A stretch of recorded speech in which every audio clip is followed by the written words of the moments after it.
tema del día de hoy. Ustedes definitivamente saben lo que es el ADN, saben lo que son los genes y lo que es el genoma. Y estas imágenes tampoco nos son indiferentes. La primera imagen, lo que estamos viendo es una familia, ¿no? Abuelo, papá, y bueno, si lo vamos a repetir el abuelo, nieto. ¿Qué estamos tratando de representar en esta imagen? La herencia. Tal vez la herencia más importante, el hecho de que tengamos las características de nuestros padres, que hasta cierto punto no solo se preserva el legado de una familia, preservemos el legado de una especie, porque como todos aquí somos seres mortales, lo que subsiste en nosotros es nuestra descendencia, y eso sucede con todos los organismos vivos. Como ningún organismo es inmortal, busca reproducirse para permanecer. ¿Cuál es una de las características de una especie en extinción? Que no hay suficientes ejemplares de esa especie. ¿Cuál es la característica de una especie con una extinción inminente? Cuando ya no hay suficientes parejas reproductoras de esa especie. Por ejemplo, digamos de que se mueren todas las hembras osos panda del mundo. Podemos considerar los osos panda ya virtualmente extintos, porque ya no hay manera de que se pueda reproducir. Así que los que mueren morirán y ahí quedará la especie. Entonces es un mecanismo de subsistencia y preservación, un legado. Obviamente, pasar las características de ese legado es importante, aquí es donde entra el genoma. Por lo tanto, el genoma nos hace perdurar. Y al mismo tiempo, hijos y padres no son exactamente iguales. Y me acuerdo de que había una tendencia que existía antes entre adolescentes de decir crear tu hijo a partir de tu novio, y la IA que los creaba era literalmente sacar pedazos al 50% de cada uno y crear una pequeña monstruosidad que tenía un rostro realmente desagradable. Pero eso no es lo que sucede. Los hijos se parecen a los padres, pero no completamente. De hecho, hay hijos que no se parecen a los padres, pero se parecen a los abuelos. Son casi idénticos, ¿no? Significa de que no somos exactamente iguales a nuestros padres o nuestros descendientes por los tipos de caracteres que se comparten. Hay variabilidad. Y al mismo tiempo tenemos casos particulares como el que tenemos aquí. ¿Ellas qué son? Gemelas. Son físicamente iguales. Univitelinas, porque hay otras que son mellizas, no son iguales, pero son virtualmente iguales. ¿Y por qué lo digo virtualmente? Todos los gemelos que son idénticos son realmente idénticos en personalidad, en preferencias, en enfermedades y demás. No necesariamente. Significa de que hay algo más ahí que, aparte de que los de que el genoma sea igual, hace que se exprese de forma diferente. Por lo tanto, cada persona tiene sus pequeños detalles y diferencias que le identifica de los demás. Y finalmente, tenemos acá a un progenitor que sí puede ser universal para todos, que es una versión evolutiva inferior a lo que somos ahora, que es el Homo sapiens sapiens. No nos quedamos así. Significa de que a lo largo de los años hemos sido capaces de evolucionar. Por lo tanto, el genoma es a la vez tan perdurable para saber de que tenemos coincidencia con este antepasado de más de 10.000 años de antigüedad, y al mismo tiempo tan flexible que podemos cambiar en base a todo el proceso evolutivo al que nos sometemos y encima perdurar hasta ahora para tener nuevas generaciones. Es curioso, es fuerte y a la vez cambiante. Es ahí donde surge la fascinación con el genoma. El libro de instrucciones con el cual funciona una célula. Por lo tanto, se define como tal como el compendio de material genético de un organismo vivo. Curiosamente, un organismo vivo va a tener un genoma funcional, el cual pueda ser accesible a sus organelas y que también constituya sus organelas. Vamos a poner un ejemplo sencillo. ¿Consideramos a los virus como seres vivos? No. Y tal vez uno diga, pero Miss, ¿por qué los virus tienen genoma? ¿Qué sucede? ¿Lo tienen completo? No tienen ni maquinaria de transcripción, ni maquinaria de replicación, ni maquinaria de traducción. Tiene que entrar una célula y usar su maquinaria de todo eso para que su genoma se vuelva funcional. Por lo tanto, no es un ser vivo. Sin embargo, si le quitamos un genoma o una célula, por ejemplo, un eritrocito, un glóbulo rojo, ¿vivirá por mucho tiempo? No, el glóbulo rojo muere en unos cuantos días. Significa de que es indispensable para subsistir. Muy bien. Tenemos acá dos tipos de material genético, ¿no? El material genético se denomina también cromatina, que es la forma compactada dentro del núcleo en caso de que sea un eucariota y en el citoplasma en caso de que sea un procariota. Y esta cromatina se separa en eukromatina y en heterocromatina. ¿Qué significa? Una cromatina funcional y constantemente activa y una cromatina no funcional, que normalmente puede ser reguladora, es decir, que ayuda a usar a la cromatina activa y al mismo tiempo es un bagaje o un resultado de la acumulación de diferentes procesos. Se ha visto de que, dependiendo de qué tipo de virus nos infecte o qué tipo de patógeno nos infecte, parte de su ADN se queda en nuestro genoma. No se sabe si es como un mecanismo de defensa o un mecanismo inmunológico, o si es simplemente un souvenir de que nos enfermamos de algo. Y así tenemos souvenirs que son los que a través de ensayos de investigación nos han permitido determinar que tenemos ancestros comunes. Hubo una época reciente en la que todo el mundo se quería hacer análisis genético para saber qué porcentaje de qué etnia pertenecía. Eso es ilógico. No es lógico saber de qué etnia pertenece, sino saber el porcentaje. ¿Cómo determinas el porcentaje a partir de los genes? Hay unos genes que son funcionales para todos. Solo te puede decir de dónde vienes, pero no te puede decir qué tanto. O sea, el porcentaje es un estado. Entonces, en este caso nos permite encontrar esa parte, ¿no? En realidad, el genoma humano se ha transcrito casi en su totalidad en el 2003. Y hasta el día de hoy, todavía no sabemos qué hace más de la mitad de él, al menos en el ser humano. El único genoma ahorita en el que se sabe 100% qué es lo que hace cada uno de sus componentes es el de Escherichia coli, una bacteria. Entonces nos falta mucho en adelante, seguimos siendo un misterio para nosotros mismos. Y es un misterio que ha tomado mucho tiempo, porque la medicina es una de las ciencias más antiguas al lado de la filosofía, debido a que nosotros nos interesaba mucho saber qué era vivir y qué era morir. Incluso desde el tiempo de nuestro antepasado de hace 10.000 años, hombre lastimarse, hombre botar líquido rojo, hombre morir. Por lo tanto, conclusión, hombre no botar líquido rojo. Sabían de que si una persona empezaba a sangrar antes de que la sangre, se iba a morir. Por lo tanto, tenemos ya concepto de lo que es salud y enfermedad. Y ese concepto perduró hasta mucho tiempo después, en la época medieval, en la que la panacea para toda enfermedad era sacar sangre, creyendo que así las personas se iban a curar. Y poco a poco nosotros hemos desarrollado más la tecnología. Lo mismo pasó con el ADN. Las personas eran conscientes de que los hijos tenían que parecerse a los padres para decir que es su descendencia, pero no sabían por qué se parecían. Dentro de las primeras señales fue esto, un paralelismo entre Charles Darwin y Gregor Mendel, porque ambos existieron en periodos similares.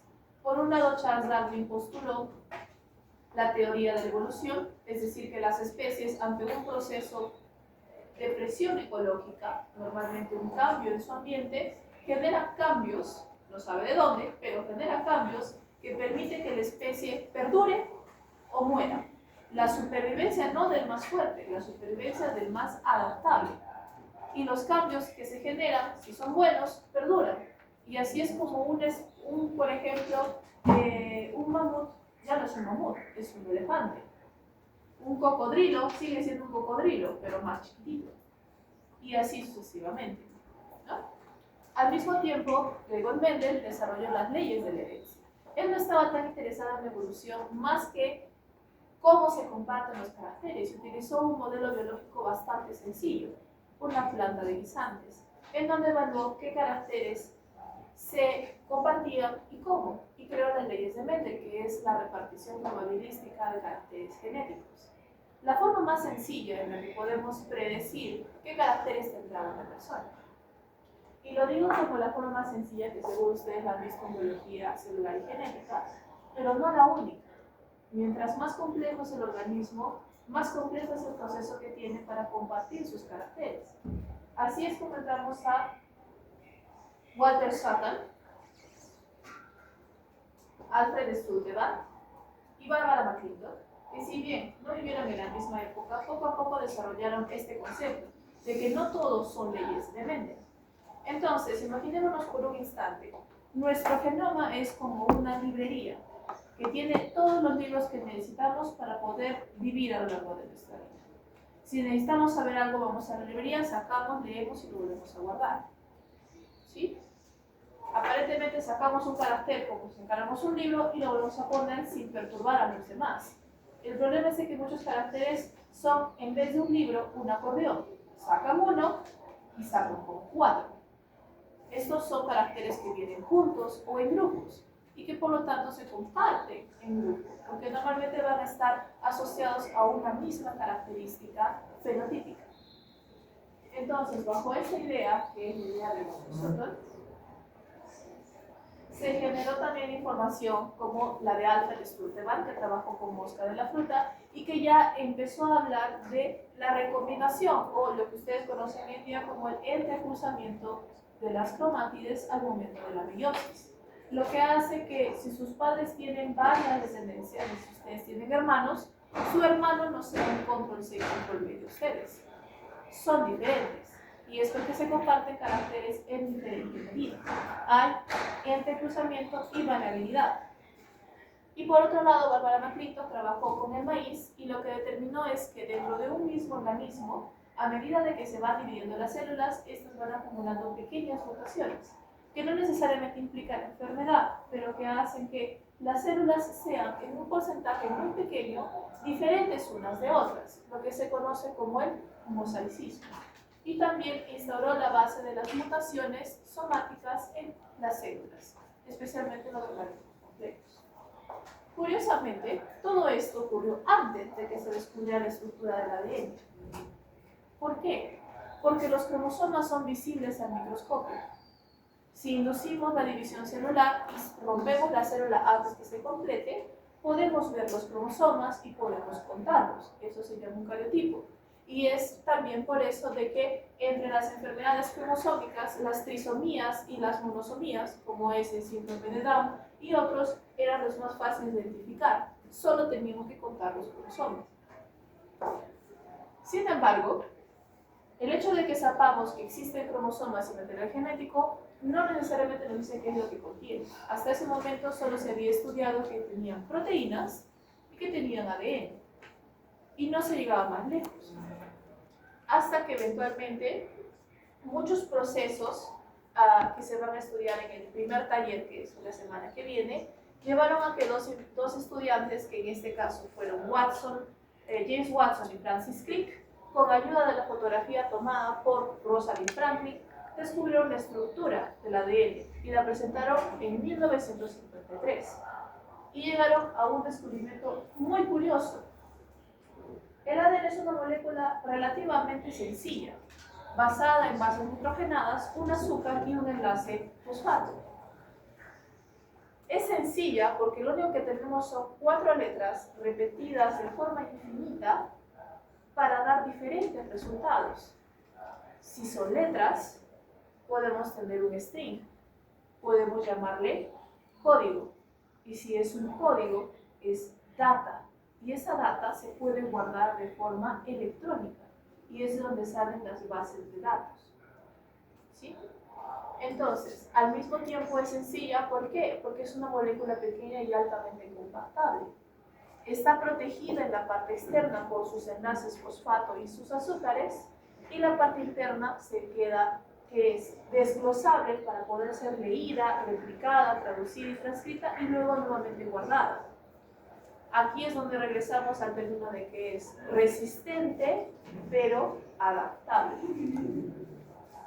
¿Y las proteínas de dónde salieron?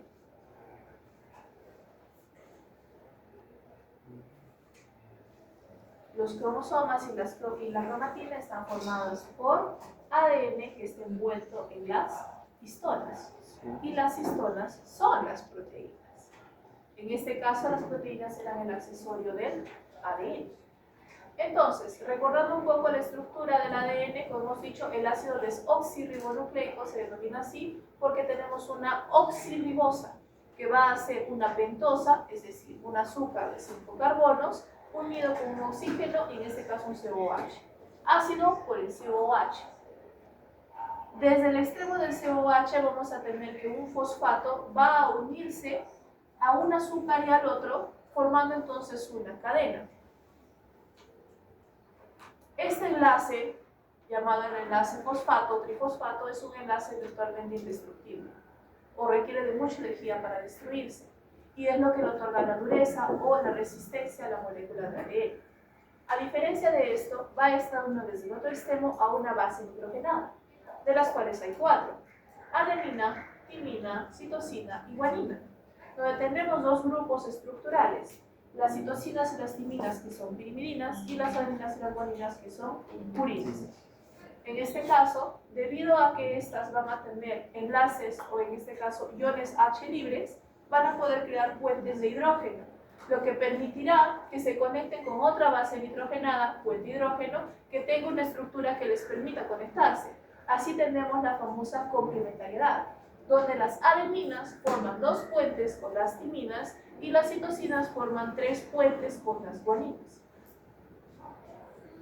Por lo tanto, tenemos esta complementariedad en esta zona. Y el puente de hidrógeno es un enlace no covalente, fácil de romper, con un poco de energías catalíticas, como una enzima, o con un poco de calor, se abre, baja la temperatura, se cierra. Entonces, aquí nos da la flexibilidad para poder acceder a la secuencia.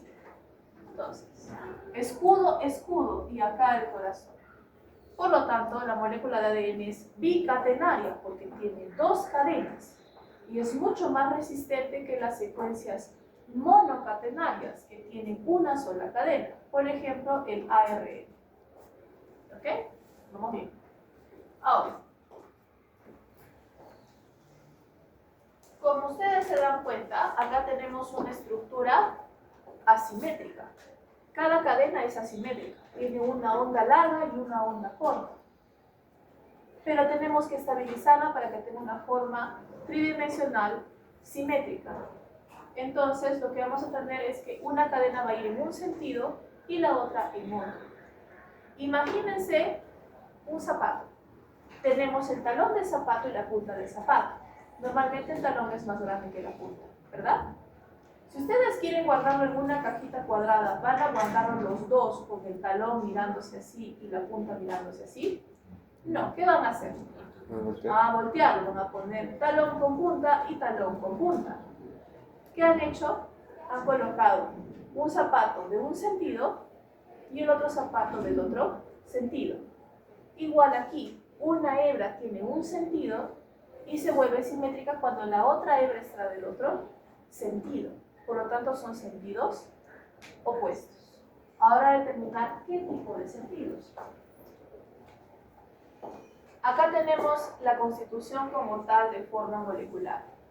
Acá está el azúcar, desoxirribosa, acá está nuestro COOH y acá está el fosfato que se une al COOH. Si ustedes se acuerdan de bioquímica, normalmente los compuestos orgánicos se nombran en base a sus números de carbonos y sus carbonos tienen números. Le llamé pentosa porque tiene 5 carbonos, es un azúcar de 5 carbonos. Y acá estamos, 1, 2, 3, 4 y 5. Normalmente cuando tenemos un trabajo, el fosfato se une al 3' y va, acá tenemos un 5', que es el primero, la cabeza, y luego los demás se unen de este extremo. Acá 3 con el 5 de abajo, 3 con el 5 de abajo, 3 con el 5 de abajo, y va generando esta forma de cadena. Significa de que empezamos en el carbono 5 y que por eso se denomina el extremo 5' y siempre terminamos con el carbono 3 libre, que se conoce como el extremo 3'. La cabeza es el 5', la cola es el 3'. ¿Cuál es el sentido de la secuencia? 5' a 3'. Por lo tanto, en esta secuencia, ¿quién está en sentido? Esta de aquí, 5' a 3'. ¿Y quién está en contrasentido? Esta de aquí, 5' a 3'.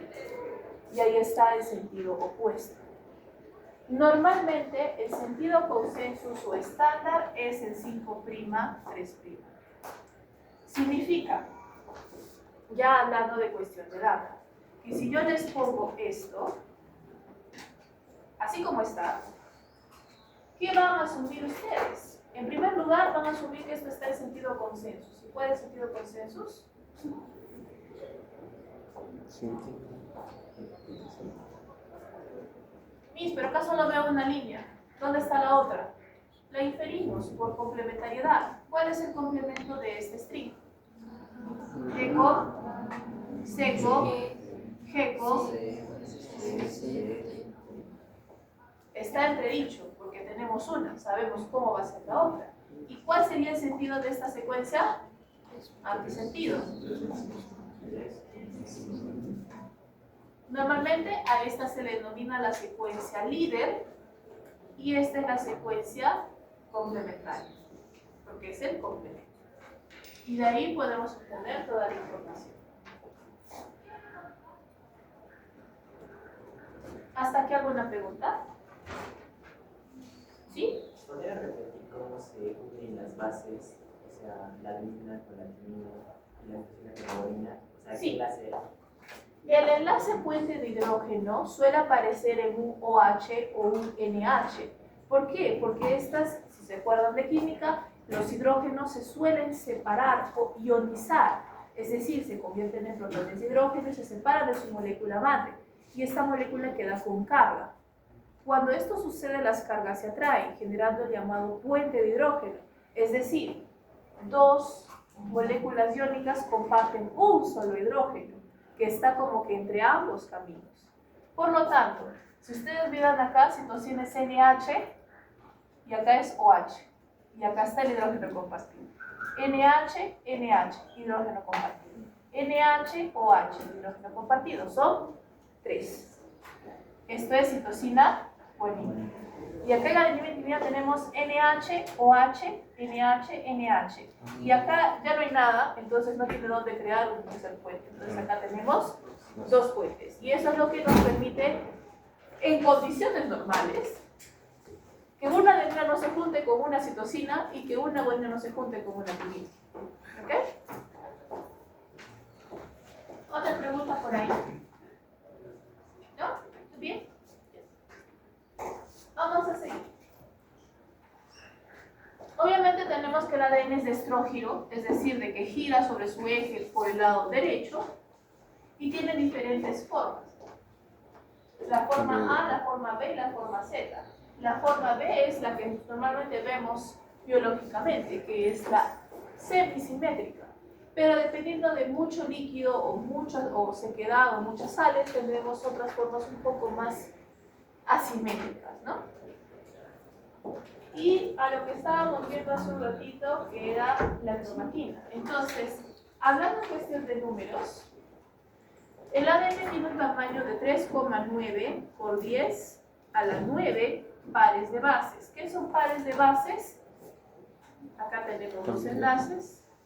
Esto es una par de base. Es decir, tomamos en cuenta la cadena líder y la complementaria.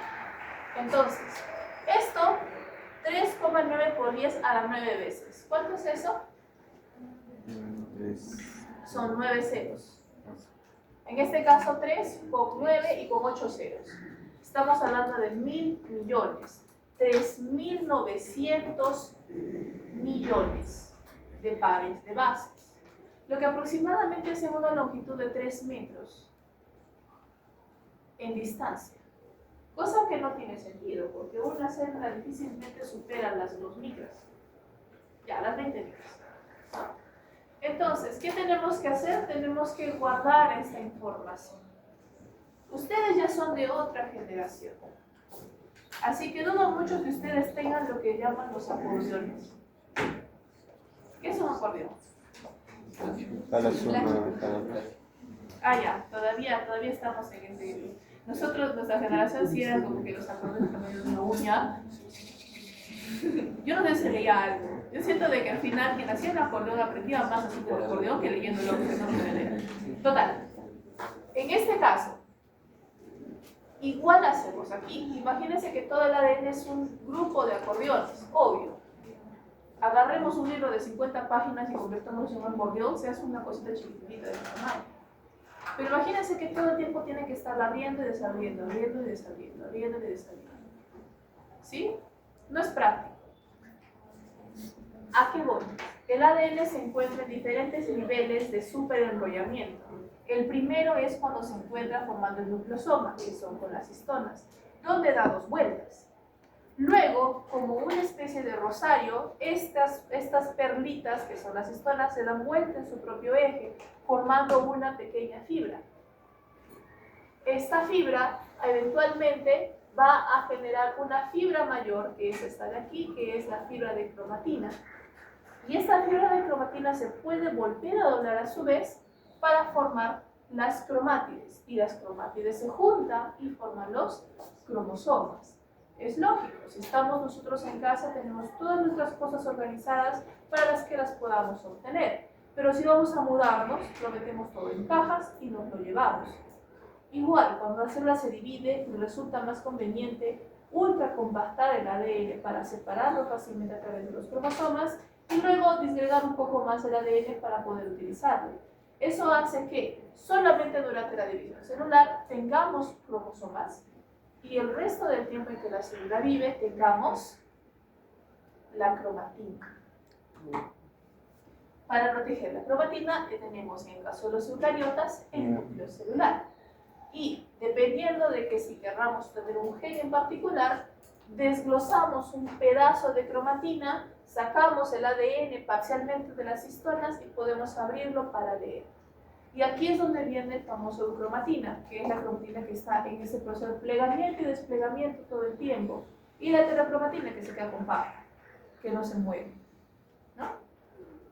Y si ustedes se acuerdan de histología, habían visto la tinción de las células, que normalmente un núcleo altamente activo de colores Morado. y un núcleo apagado, entre comillas, de colores Rosado. rosado, ¿no? todo caído. Entonces se refiere a la actividad proteica. Obviamente bajo el concepto de que si bien todas las células comparten en cierta medida todo el genoma, no todas las células van a utilizar todo el genoma. Piensen en el genoma como todo el conocimiento de la humanidad. Todo. Si viene un arquitecto a ese todo conocimiento, ¿sacará libros de medicina? No, sacará libros de arquitectura. Si van ustedes, ¿sacarán libros de ingeniería civil? No, sacarán libros de medicina. Es decir, dependiendo de la función que cumpla cada célula, solo sacará y utilizará los genes que a ella le competen. Algunos genes, que son los genes constitutivos, housekeeping o el cuidado de casa, como su nombre indica, los tenemos que usar todos, porque independientemente de nuestra profesión, todos tenemos casas, ¿sí? Y estos genes sí están en constante actividad, que suelen ser los indispensables para que la célula pueda sobrevivir, y eso vamos a ver más adelante. Entonces, lo que tenemos que se considera como genoma completo está constituido por el material genético nuclear y el material genético mitocondrial. Como la mitocondria, ¿qué es la mitocondria? En primer lugar es un organismo.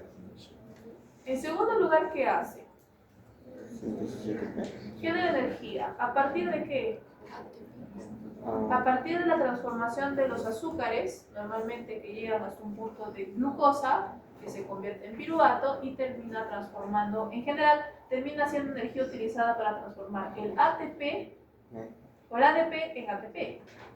¿Se han fijado en la coincidencia? ATP. Adenosin trifosfato. ¿Qué tenemos en el ADN? Adenina.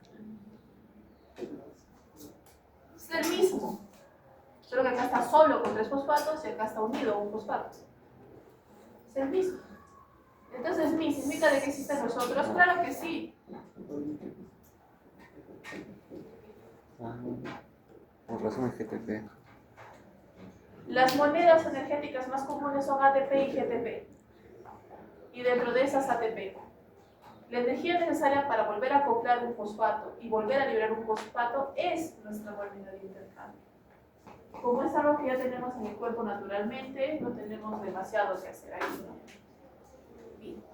Entonces, como la mitocondria es una de las orgánelas con más trabajo en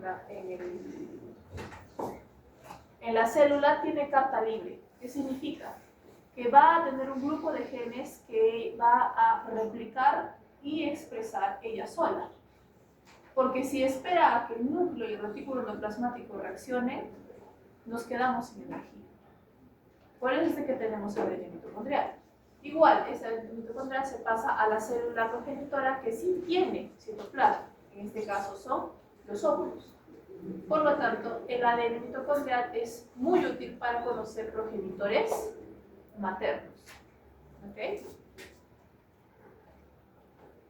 Como hemos mencionado, este material genético, al ser letras, es secuenciable. Podemos obtener lecturas, podemos hacer interpretaciones. Es data. Y esta data se puede conservar.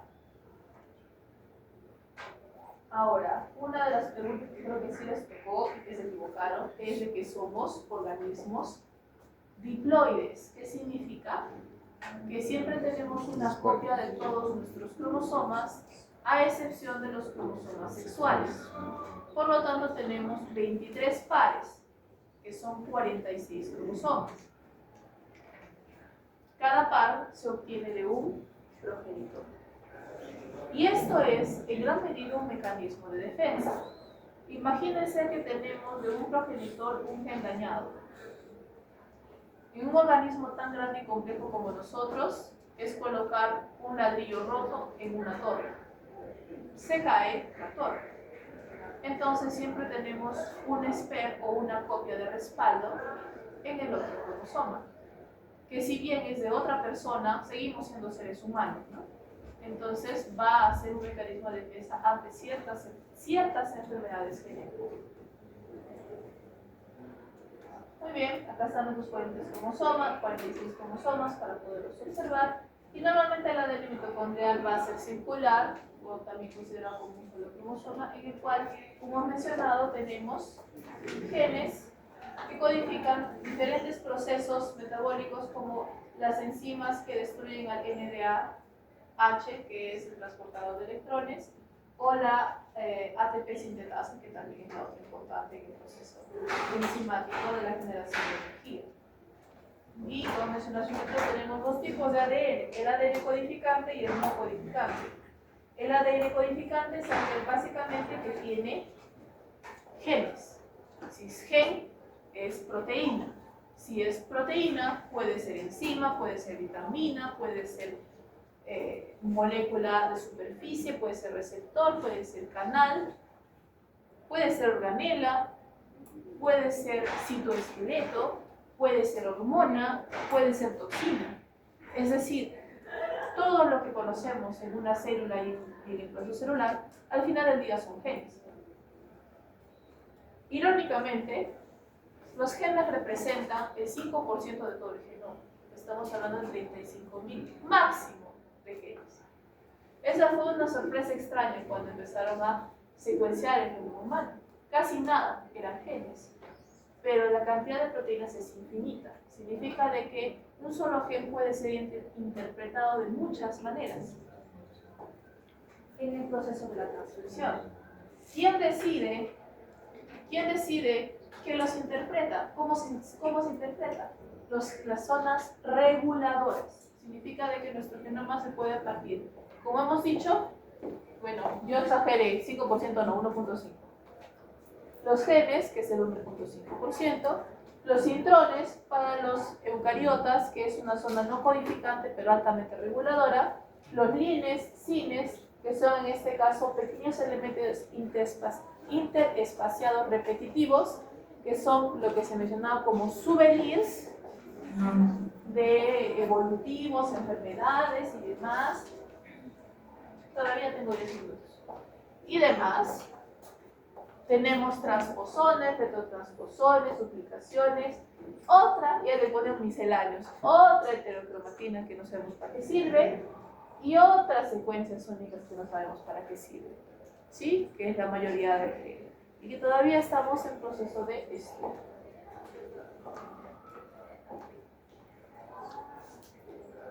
Y con esto prometo que acabo. Aquí es donde surge el dogma de la biología molecular. Y como hemos dicho, si hay gen, hay proteína. Si hay ADN, que es el gen, habrá replicación, que es la copia de ADN en ADN. Si hay gen, hay transcripción, que es pasar del ADN al ARN. Y finalmente el ARN es el que se traduce en una proteína. ¿Y por qué se hace esto? Es un mecanismo de defensa. Imagínense que están en su clase de anatomía. Y obviamente el libro básico de anatomía, ¿cuál es? Entonces, imagínense que solo tienen una copia de ese libro para el resto de sus vidas. ¿Lo llevarían a la universidad a estudiar? Ni a balas, porque en una se cae, se malogra, se mancha. ¿Qué se hace mejor? Se saca copia de lo que ustedes necesiten en ese momento. Y esa copia, háganle lo que quieran. Y si la van a necesitar y si un compañero dice, yo necesito también copia, le sacan copia a la copia. ¿Sí? Eso es el ARN, porque eso se llama una transcripción. De todo el genoma, solo sacamos un gencito, copia, y esa copia sí que salga del núcleo, vaya a citoplasma, se produzca en proteína y luego se elimine, no importa. Nuestro genoma está bien. Por eso es de que el ARN es tan volátil. Y también se puede sacar muchas copias para sacar muchas proteínas. Y ese es el dogma de la biología molecular. Y aquí yo creo que nos quedamos para la siguiente clase. Ahora sí no puedo huir de esto. ¿Quién va a ser el delegado? Dos delegados pueden ser, doctor. Sixto. Dale. Ya, ¿quién es? Sixto. Ya, vengan para que me den sus contactos. ¿Y quién es Sixto? Ahí está. Sixto va a ser nuestro delegado. ¿Qué quieres? ¿No quieres ser los dos delegados?